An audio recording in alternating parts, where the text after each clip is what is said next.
Welcome বন্ধুগণ, আমি আমার চ্যানেলে সবাইকে ওয়েলকাম করছি। আশা করি সবাই খুব ভালো আছো। আমরা ইডিএমস আলোচনা করছিলাম, ইডিএমসটাকেই আমরা কন্টিনিউ করছি।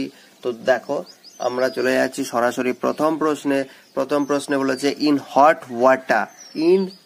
ওয়াটার। দেখো, থ্রো কোল্ড ওয়াটার আমরা আলোচনা করেছি। থ্রো কোল্ড ওয়াটার তার মানে আমরা কি আলোচনা করেছিলাম? ডিসকারেজ করা। আমি এখানে লিখে দিচ্ছি। আমরা আগের সেশনে একটা আলোচনা করেছিলাম থ্রো কোল্ড ওয়াটার। এটার মানে আমরা বুঝেছিলাম ডিসকারেজ করা। ঠিক আছে, ডিসকারেজ করা। তুমি কোনো একটা ব্যাপার ভাবলে, তুমি কিছু একটা প্ল্যানিং দিলে, তুমি কিছু একটা আইডিয়া দেওয়ার চেষ্টা করলে, বাট সেটা হলো না, সেটার উপর কোল্ড ওয়াটার থ্রো করা হলো, মানে তোমাকে ডিসকারেজ করা হলো। বাট এখানে বলেছে ইন হট ওয়াটার, গরম জলের মধ্যে। ইন দা পিকল যেরকম ছিল সেরকমই ইন হট ওয়াটার, তার মানে হচ্ছে ইন ট্রাভেল অর ডিসগ্রেস। গরম জলের মধ্যে যদি তোমাকে ছেড়ে দেওয়া হয়, তোমার এক্সপিরিয়েন্স নিশ্চয়ই ভালো কিছু হবে না। ঠিক আছে, ছটপট করবে। Next, Hobson's choice, VVI, Hobson's choice. ঠিক আছে, অনেকবার এসছে। ইনফ্যাক্ট আমি WBCS এর কথা বলছি, অনেকবার এসছে PYQ-তে। হবসনস চয়েস মানে হচ্ছে স্টেট অফ ডিলেমা, না taking what is available or nothing at all. Correct, এটাই হচ্ছে Hobson's choice. Taking what is available or nothing at all, যেটা তোমার জন্য অ্যাভেলেবল, যেটা তোমাকে দেওয়া হচ্ছে, যেটা তোমার জন্য বরাদ্দ, নেওয়ার আছে তো নাও, নতুবা এর এগেনস্টে, এর সাপ্লিমেন্টারি হিসেবে আর কিচ্ছু নেই, নেবে তো নাও, না হলে আর কিন্তু কিচ্ছু পাবে না। এটাকে বলা হচ্ছে হবসনস চয়েস। তোমার কাছে আর কিছু চয়েস নেই, ওয়ান অ্যান্ড অনলি অপশন, তোমাকে যেটা দেওয়া হচ্ছে তুমি নাও, না হলে আর পাবে না। ঠিক। 3 number, born with silver spoon. ও বাবা, এটা তো সবাই বলে থাকে। একটু ধনী ঘরের ছেলে হলে এটা শুনতে হয়। তুমি রিচ ফ্যামিলি থেকে ধরো বিলং করো, তুমি কিছু একটা প্ল্যানিং করলে বা চলো একটু ঘুরে আসি বললে, না ভাই আমি তো তোর মতো রূপোর চামচ মুখে নিয়ে জন্মাইনি, এরম কথা প্রায় ওকে শুনতে হয়।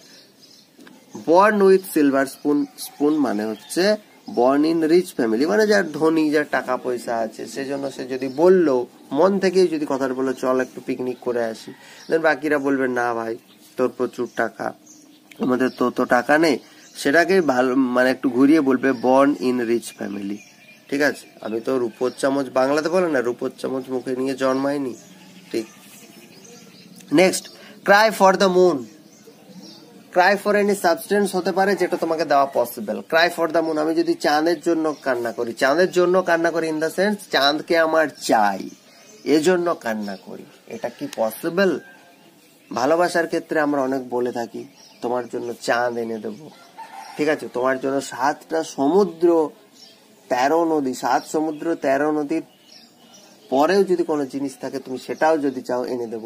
বাস্তবে কিন্তু তুমি ভেবে দেখো, 7টা সমুদ্র, একটা সমুদ্র পেরোতেই মাথা খারাপ হয়ে যাবে, 7 সমুদ্র, তার আবার 13 নদী, তারপরে কোনো জিনিস থাকলে তার জন্য এনে দেবে। বাট এগুলো শুনতে খুব ভালো লাগে, বাস্তবে কিন্তু খুব difficult, next to impossible. So Cry for the moon, two wish for something impossible, যেটা পসিবল না, চাঁদকে ওখান থেকে আনা কোনোদিনই সম্ভব না। Two wish for something impossible. ঠিক আছে, আমি যদি বলি আমার চাঁদ চাই, চাঁদ নামের কোনো ব্যক্তি চাই, ঠিক আছে পেয়ে যাবে, বাট এক্স্যাক্টলি ওই চাঁদটাকে তো এনে দেওয়া সম্ভব না। ঠিক, সেটাই বোঝানো হচ্ছে। Next, French leave. ও বাবা, এ আবার কি? ফ্রেঞ্চ লিভ মানে আমি ফ্রান্স যাবো তার জন্য ছুটি চাইছি, এরকম করে ভাবতে পারো। বাট কথার কথা হচ্ছে, ধরে নাও তুমি কোনো একটা অফিসে কাজ করো, হঠাৎ তোমার ইচ্ছে হলো আমি ফ্রান্স যাব, আমি আইফেল টাওয়ার দেখে আসবো, বাট অফিসে তোমাকে ছুটি দিচ্ছে না। অফিসে MD CEO ম্যানেজার বলছে কাজের এখন চাপ, আর তুমি যাও, তোমার ইচ্ছে হচ্ছে আইফেল টাওয়ার দেখো, অফিসের কাজ করো, গিয়ে যা, কোম্পানিটা ডুবে যাবে না হলে। বাট তুমি তো ঠিক করে ফেলেছো আমি যাবো তো যাবোই, সো তুমি অফিস থেকে একটা ফ্রেঞ্চ লিভ নিলে। তার মানে আমি বলতে চাইছি যে to be absent without permission, তোমাকে পারমিশন দেওয়াই হলো না, বাট তুমি লিভ নিয়ে নিলে। ঠিক আছে, এটা হচ্ছে French leave, that is not normal leave. তুমি দরখাস্ত লিখে, অ্যাপ্লিকেশন লিখলে, তোমাকে ছুটি মঞ্জুর করা হলো তোমার জন্য, তারপর তুমি লিভ নিলে, সেটা না। ফ্রেঞ্চ লিভ মানে হচ্ছে to be absent without permission, তোমাকে কোনো পারমিশন দেওয়াই হলো না, তাও তুমি অ্যাবসেন্ট আছো, ঠিক? এটা হচ্ছে ফ্রেঞ্চ লিভ। নেক্সট হচ্ছে ইন দ্য ফ্যামিলি ওয়ে, এটাও important. In the family way মানে ফ্যামিলির রকম করে।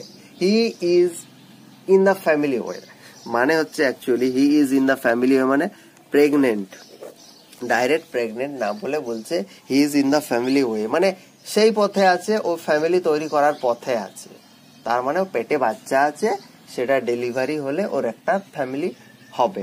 এই সেন্সে বোঝানো হচ্ছে যে in the family way, pregnant, ঠিক? তো আজকে এ পর্যন্তই থাকছে, অ্যান্ড আজকে একটু বাইরে বেরোনোরও আছে, সুতরাং আজকে আর লেন্দি করছি না ভিডিওটা, পরের সেশনে আবার আমরা আলোচনা করব। So thank you. ভিডিওগুলো ভালো লাগলে চ্যানেলটা সাবস্ক্রাইব করবে, বেল আইকন প্রেস করে রাখবে যাতে রেগুলার বেসিসে এই ধরনের আপডেটেড ভিডিওগুলো পেতে থাকো, অ্যান্ড ভিডিওগুলো নিডি পিপলদের কাছে শেয়ার করে দেবে। Thank you, have a good day.